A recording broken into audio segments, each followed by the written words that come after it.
What's going on, everybody? This is Beyond the Pipe with Chris and Sean.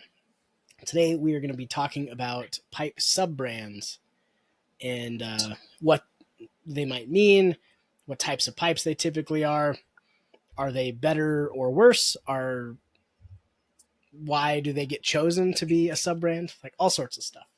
But first, I'm smoking a little egg that I love on my shop pipes and some Fribourg and Trayer. I think that's how you say it. Cut Virginia plug from 2019, and it is delightful. And I am smoking a pipe that I made for myself, just like a little big kind of thing That that I is super cool. kept. I kept it for my 40th. Oh, right on. And It for was my those that little, can't see, because you're listening on podcast, he's got oh yeah, 40th on the I was engraved on the showing the shank. pipe. We got to start remembering to say that. 'Cause, like the YouTube thing is so new to me still. Yeah. But If you're I keep listening thinking, on podcast, head on over to YouTube. yeah, That way you can see what we're talking about. You can see our beautiful faces and comment below how attractive we are. No, how terrible we are. so attractive. YouTube's fun. Eventually, I would like us to do YouTube lives, and I think Yeah, we'll get to that. there's certain stipulations with like who's allowed to do YouTube lives. I think we have enough followers, but then we have to have a certain amount of views at a time before that feature is Yeah. unlocked. I think I don't. So, I'll have to look so into that, but share the yeah, episodes. share the episodes, follow, comment below, like, do all the stuff so we can Yeah. maybe do live events where people can be in the chat down below and we can actually answer live questions. And I think that'd be cool. Yeah. But I got some HH Burley Flake in there right now, and it's my favorite. That's pretty good. That is one of the better Burleys. It is very, very good. So, tiny pipe today. Dude, it's so hot here. Like we had 2 days of 100 plus, like at the end of Wow. May. I guess it would have been the beginning of June. I think it was the first was like 103.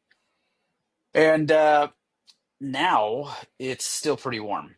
It was cool this morning, but it warmed up. And oddly enough, I'm working on a bunch of workshops. And Cool. what I don't want to do, and this isn't for any particular reason, but we're not going to name names other than our sub brands.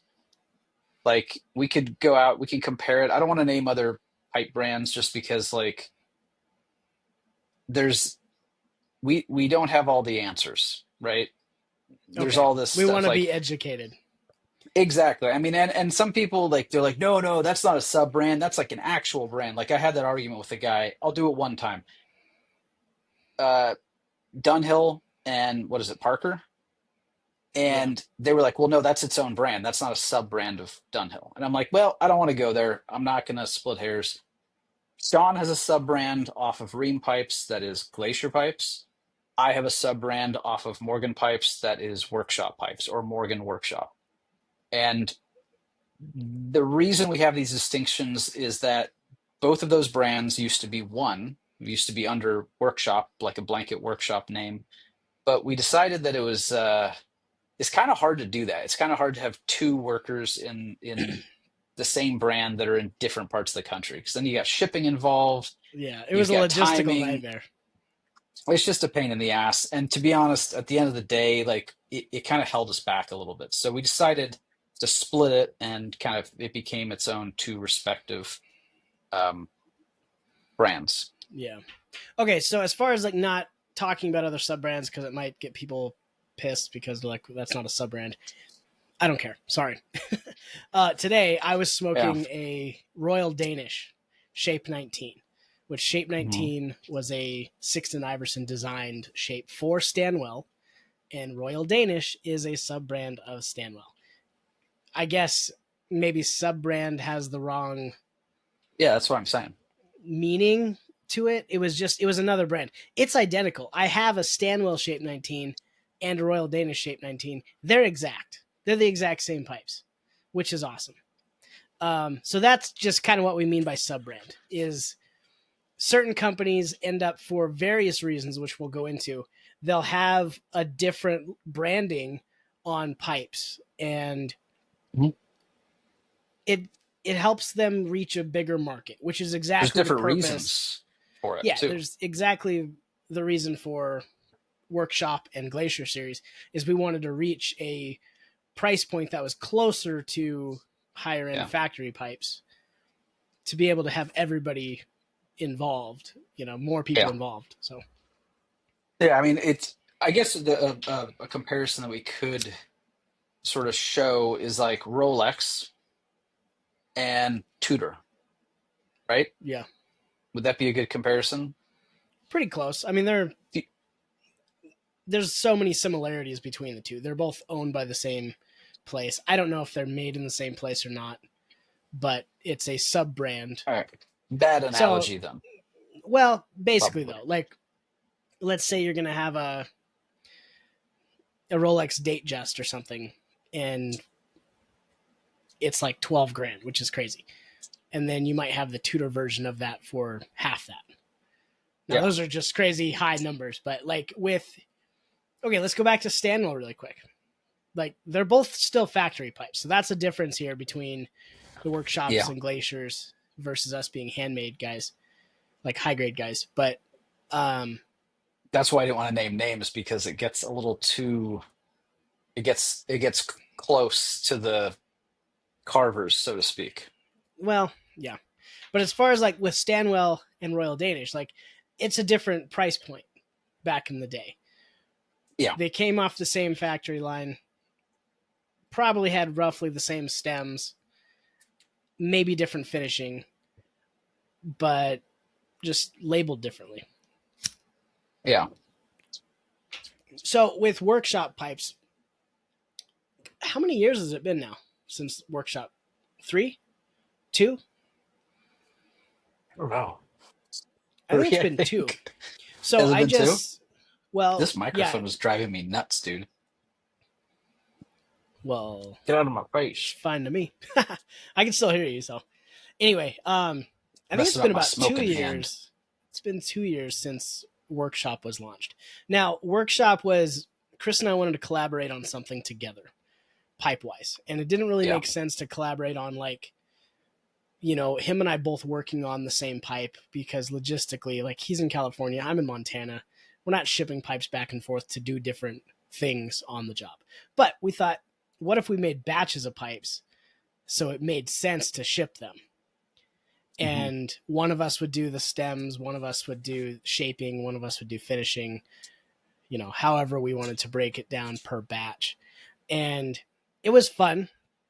It did work, Yeah. but we ended up deciding that all the Workshop series pipes were going to have a very high quality CNC cut stem out of acrylic or lucite, just because they needed to be a cheaper price point, which Hmm. most of the majority of price point with higher grade pipes is the stem work, all from scratch.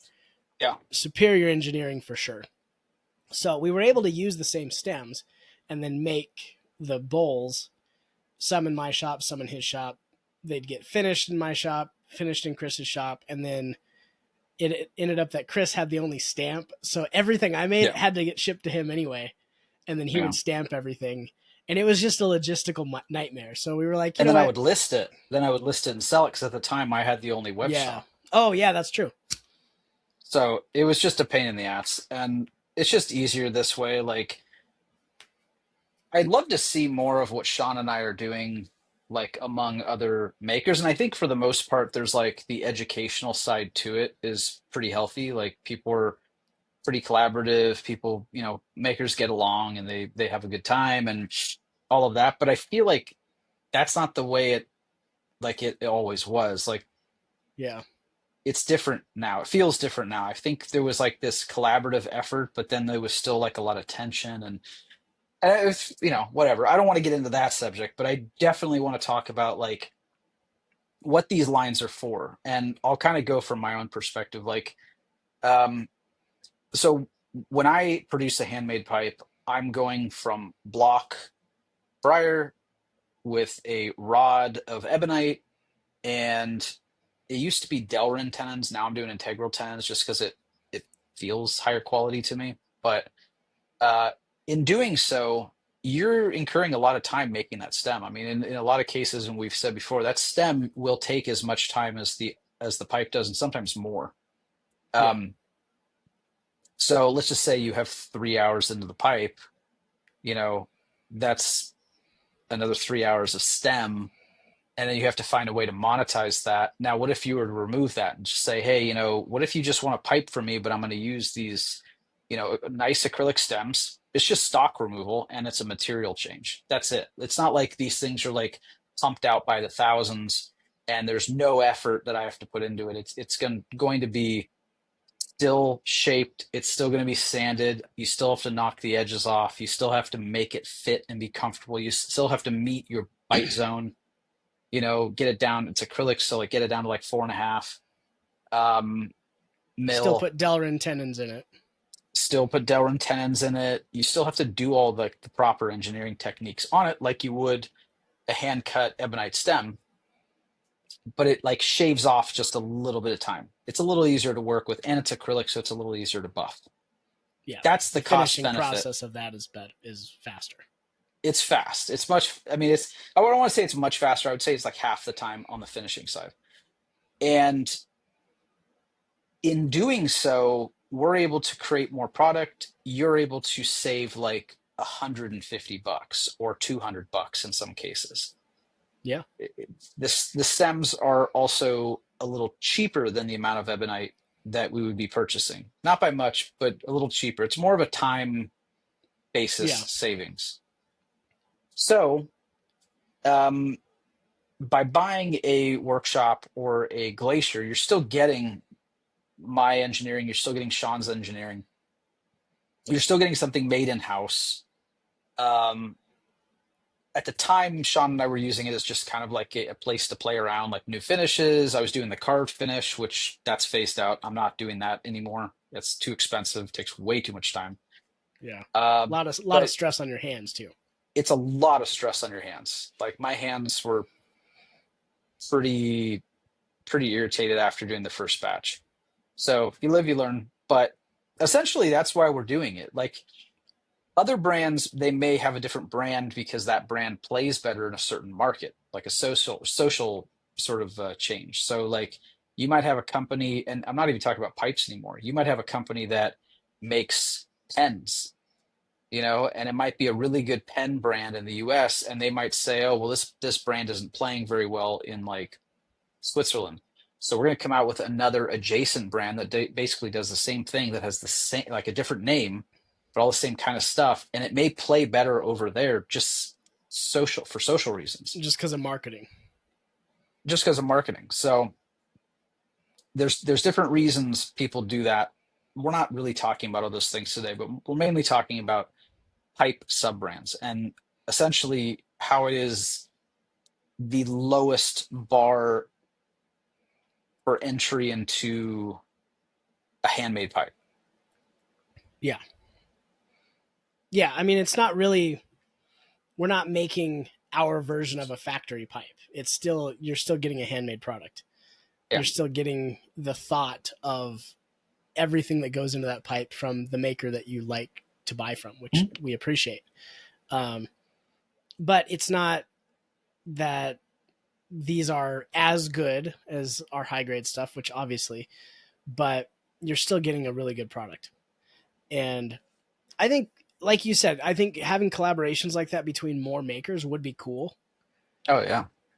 Like we don't really see it that often. Now, Because it you and doesn't I think work. about, well, It didn't work. It didn't work. that's true. That's true. There's a few companies that are making unless it you're work. unless you're in person with the other, like if you Yeah. guys were able to share a shop, that's a totally different thing. Kind of like Costello. Like really in person, like Costello. Yeah, Yeah. Costello's got a whole team of guys that are doing incredible pipes Yeah. in house in like a production style assembly line. You've got a guy doing stems, you got a guy drilling bowls, you got a guy just doing the rustications, and then a guy doing finishing.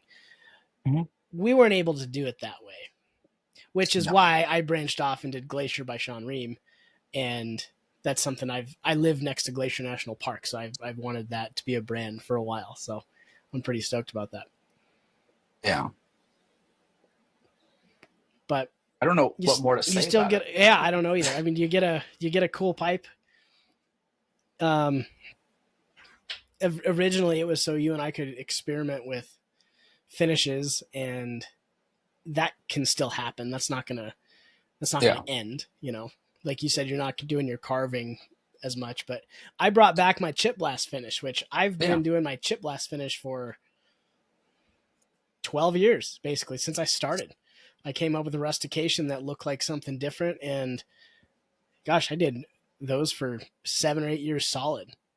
And Mhm. then I took a couple years off just because I didn't really want to anymore. And so now the majority of my pipes that come out in the chip blast finish are in my Glacier series, just Yeah. because it works better. Now, for me, when I'm making a batch of pipes and I've got one that like maybe has a pit on the outside that is not going to work as well, or maybe I didn't line the grain up as nicely, that'll end up in my Glacier series. So I Same here. consider it a sub brand for myself. It's not really Yeah. an adjacent brand. If I've got something that's a perfect straight grain smooth, why would I make it a Glacier if I can Mhm. make it one of my hand, right, like my high Yeah. grades? So I do consider it a sub brand, not an adjacent thing. But And they're not seconds either. yeah, Like they're not they're seconds. It's first, they're just just a more affordable first. It's just a way that someone can jump in and say, and we're still finding what the right price point is. We're still trying to find like meet the customer where they are because things are always changing. You have like larger economic things that are happening currently. You've got as we always are, we always have different economic things that are changing. I mean, just down to stuff where like don't release stuff on a Tuesday because most people get paid on a Friday. It's like little stupid yeah. things that you figure out over time.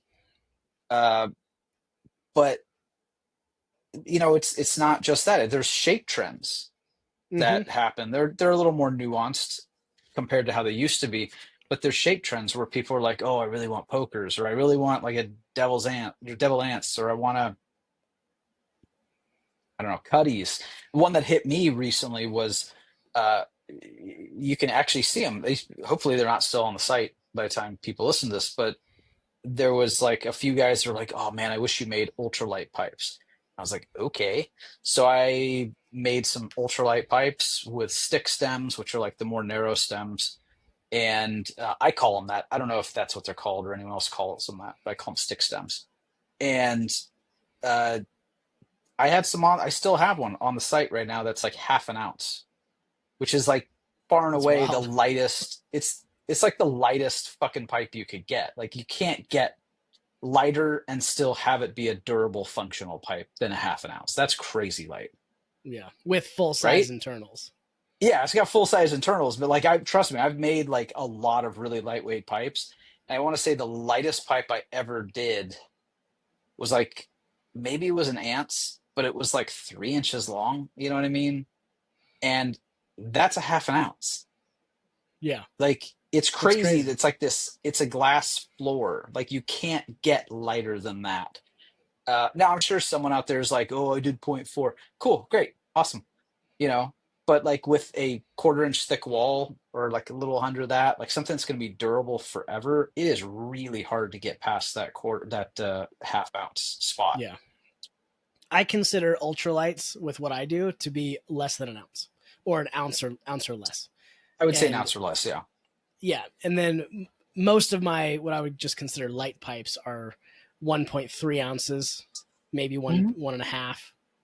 And then as soon as you get into like 1 3/4 ounce, you're more into like regular style Yeah. pipes, regular sized. Most pipes are 2 ounces. Like that's your most average weight probably, and for a bulkier pipe, you're looking at like closer to 3. Yeah, yeah, I'd say so. So with your workshop series, do they end up being lighter than average or Mm-mm. pretty average? No. I mean, I do have one on there that's 1 ounce right now, uh, but most of them are being used with like old wood, Mm-hmm. like old blocks and stuff. So I'll end up with kind of big shapes because I want to fill them out. I mean, they're not huge pipes, but some are smaller. but on the whole, I would say that my handmade pipes in general are smaller than most people's.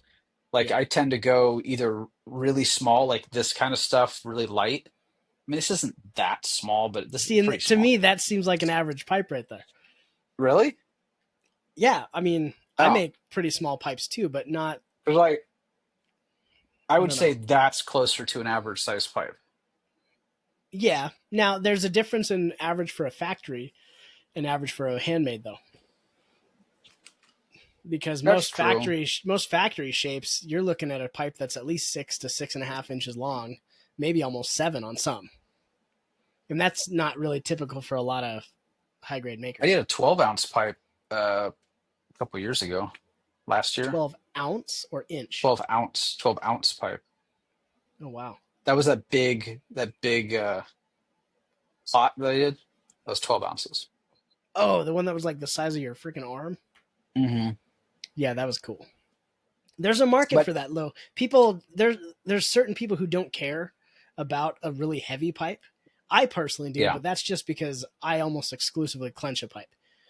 I yeah, usually hold a pipe in, in our podcast because I'm talking more, yeah. but I have to have a light pipe. Like if it's much more than an ounce and a half, I'm not really interested. I haven't yet mastered that skill where you can hold the pipe and then cap the airway with your tongue while you're talking, you know? You're just like, Well, I'm it's gonna try it. I'm gonna so try it. hard to We'll just do. see. Because you hit that one consonant and you just go, Yeah, and all the ash shoots out the top. yeah, that's not good. But yeah, I think that there's trends, there's price points, there's maybe certain marketing that, you know, excuse me. Again, the heat. I'm getting Do you see how red I am right now? I'm just getting like roasted in my shop. I had the air compressor and the dust collector running, and it's like It's 80 just hot. something degrees in here. Um, when I get hot, I get sleepy. But there's different social things that happen too. So there, I'm getting off topic, but essentially, like we wanted a way to get people into a handmade pipe that don't necessarily care about ebonite. There's guys that are Prefer pumped acrylic. up. They prefer acrylic, and for various reasons on that. Like there's so many variables here. Like uh, I have three customers that have vulcanite allergies, and so they only want acrylic Yeah. for anything. And I'm like, well, I'm not going to hand cut acrylic. I hate acrylic. I hate even working with it, to be completely honest, but it is slightly easier than ebonite. It's cheaper to finish, and the material is slightly less expensive. Um, but yeah, I don't know. That's it. Like it's a cheaper way to get a handmade from us, and they're all made. They're all made here in California, and Sean's are all made in his shop in Montana. Like there's nothing that's like I think it's a you're good way for people to step up into yeah, something a little higher quality yeah. without, just going with your standard Peterson or Savinelli. Not that Hmm. those are bad pipes at all, but for somebody who's looking to get out of, the norm, get out of something that everybody has. There's thousands of Peterson 314s, which is a great shape, but Hmm. with the Glacier series and the Workshop series, now you can get something that's a little more in tune with our style without really getting into the 350 to 550 and up Hmm. range. So Which is where we sit. Four, five, 600. I mean, I actually did a smooth. It was sort of a billiardy apple thing, but I did a smooth one, acrylic stem, 275. for your It's a workshop, $275 smooth high contrast workshop. You handmade know, by an artisan. handmade in the US. My prices haven't been at that point for at least 15 years. Yeah, Like my smooths start at 550. So enabling, like being able to offer something at that price is a massive win for the customer. I mean, that's you want me hmm to make, like I have people that are, they'll say, hey, I want this pipe and I want you to make 2 stems for it, which is a pain in the ass unless you do it right at the same time, right? Because then you have to Yeah. like shape the stem and you have to go back and you have to make another stem, but don't alter the stumble. The only way that I Obnoxious. will do 2 stems is if they're military mount. Like I recently did that for a guy. He wanted an apple, a military mount apple with a short red stem, and then he wanted a church warden stem with it too. I said, okay, well, Mhm. if we're gonna do that, it's gonna be military mount, so I can guarantee that the stumble itself is not getting Yeah. modified, and then Yeah, it's because the stumble easier. gets modified when you pop a new stem on there and you're shaping that off of the shank. Mm-hmm. You're modifying the shank, so now the previous stem doesn't fit. The way I did it Yeah. was so stupid. I kept going back and forth to the new, to the old, to the new, to the old, like stem one, stem two, and I would just keep modifying it little by little by little as I went. It took forever. And when I was Yeah, done, I I had wouldn't do that. two basically, it was so stupid, but I had basically two perfect stems for it. And I was like, okay, it's done. And that Yeah. extra stem was $200, just the stem.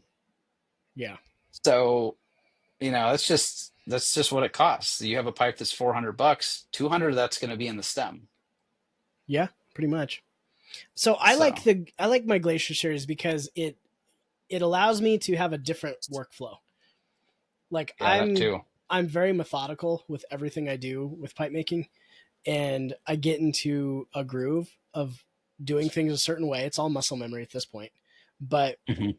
the Glacier series for me allows me to think about other stuff, I guess. Like I don't really know what I'm trying to say, but You go autopilot.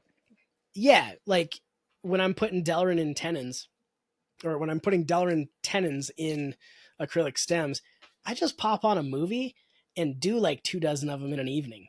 So that way they're ready to go for when I want to do a batch of glaciers.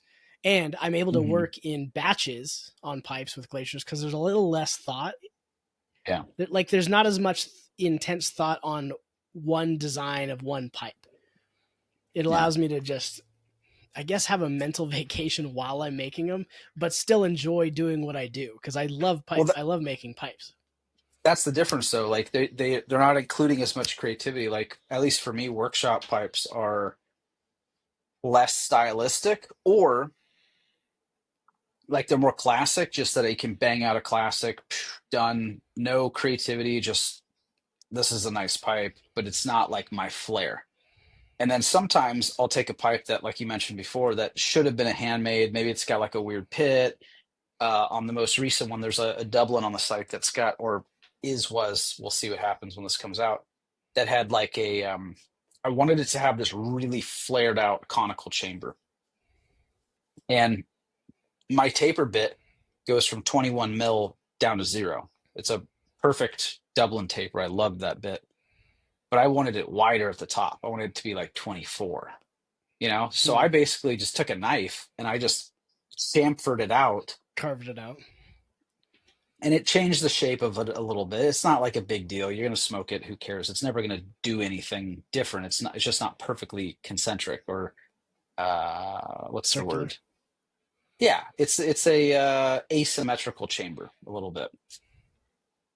And I was like, yeah, I don't really want to put that into the handmade lineup. So throw one of these CNC milled acrylic stems on it, turn that up. You can be had for 225. If I had made that pipe, and let's just say that I had made the conical, properly, or a little more uniform, that would have been like a $450 pipe. So now, like, that puts you in a different price bracket. A customer is able to get something that's kind of cool. There's just it's a huge benefit. And for me right now, like, I'm ramping it up. I'm working on 11 of them right now In a big batch. in a big Yeah, batch, because I'm trying to do a batch a week. Not that I big, think just but having the volume out there, right? It's going to, like, you go to like a hat store, and if they have the same 3 hats all the time, or maybe there's just like 3 hats and they're just like 3 different styles, and you're like, this is all the hats you have? This is stupid. They turn around and leave because it doesn't link up with some. But if you have a larger variety, people are like, oh, well, you got like 30 pipes on here. I'm sure I'll find something I like. yeah, That's kind of like the zone, like the mode that I'm going into with that. I think that's a good way to do it. Yeah. Plus, I like seeing my pipes in more people's hands. And if I can Hmm. provide something that's a little cheaper that will get more people to be able to have them, that's a Yeah. win. Hmm. Yeah. I had my first repeat workshop order, like someone that had the old, like the You and Me workshops, and then got one of my new workshops Oh, the other cool. day. So that was kind of cool. They came back for another one. Yeah, And that is pretty cool. a lot of them are starting to like adopt acrylic. I always thought like I hate acrylic because I don't like how it feels in my teeth. It's too Yeah. glassy. But people are digging it. Especially, I mean, even on the bones, like they switched up their uh stem talk. They switched up their vulcanite stems, and like the new vulcanite stems that we're using for bones are awesome. They don't oxidize. Hmm. Like they're not like the crappy old ones that turn green or brown. Yeah. They're I wouldn't say they're fully as high quality as like a hand cut ebonite stem, but the new vulcanite molded stems are like really nice. That's pretty cool. Yeah, I just thought of that. I don't know. That's all I got, man. I'm hot. I'm tired. Yeah, me too. I slept in It my is a daughter's nice bedroom 70 last degrees in night. here, though. I got kicked out of my bed the past 2 nights because my kids keep coming in the middle of the night, and I just like got fed up last night. It was like 2 in the morning. No, it was like yeah, 2 in the morning. I just like grabbed my pillow and I just went and like slept in my daughter's like Screw toddler you guys. bed. I'm going home. Oh, I mean, I equally hate it and love it though because I go in there and her room is normally kind of the hottest room in the house, but like we had everything opened up and it was nice and cool. And I walk in there and I just turned off all her lights and stuff, and I was like, damn, it's so peaceful in here. Like it's quiet and it's peaceful and You don't have somebody it's kicking peaceful you. until no one's kicking me. Like I don't have to worry about.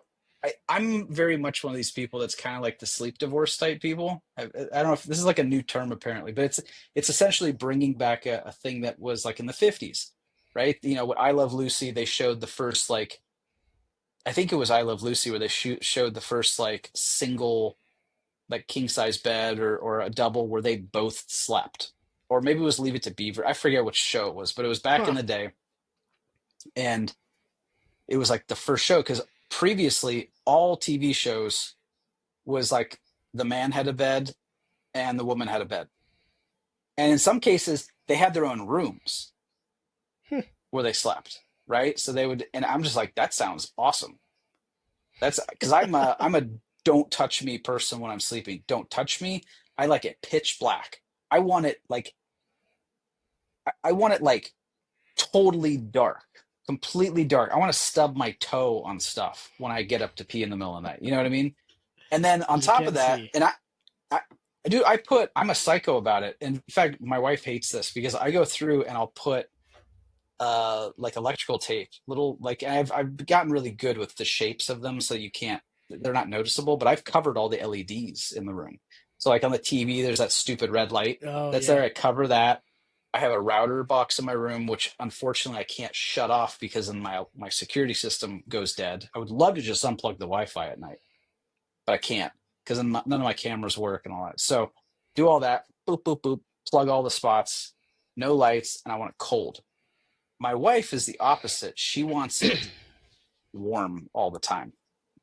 I think I my can't daughter's going sleep. to come in and say hi right now. I can't sleep hot like that. Hey, we're still recording.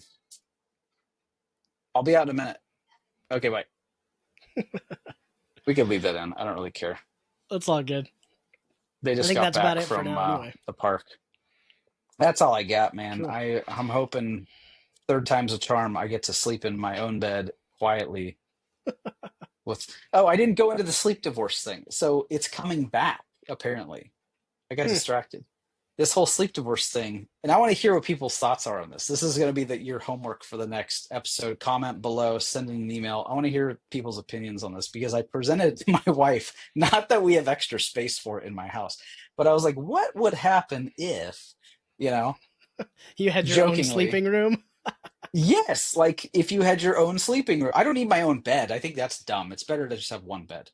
But your own sleeping room, like if you see like Downton Abbey, the husband and wife have their own sleeping rooms. You know, Hmm. like they have their own bedrooms, they have their own closets. Like it's a funny concept, but apparently they're calling it sleep divorce. I don't know if that's the right name for it, but apparently it's strengthening people's relationships because it's completely unrealistic for my wife, who is very type A, who is a morning person, to have the same schedule as me, who is an artist and a night person. Yeah. There was a time in our lives where like she had still the same schedule where she was up at 6, and I literally had just gone to bed 2 hours earlier because I was up working at night. Like we had opposite schedules, which was bizarre. Now we're really Yeah. similar schedules. She gets up like an hour earlier than me. I stay up an hour later than her. But I don't know, dude. Separate beds? Like I'm kind of down for that. Or at least a hammock in their shop. I have done that as well. I have a cot in the shop. I have a cot. Not that I've ever really needed it, but I have it.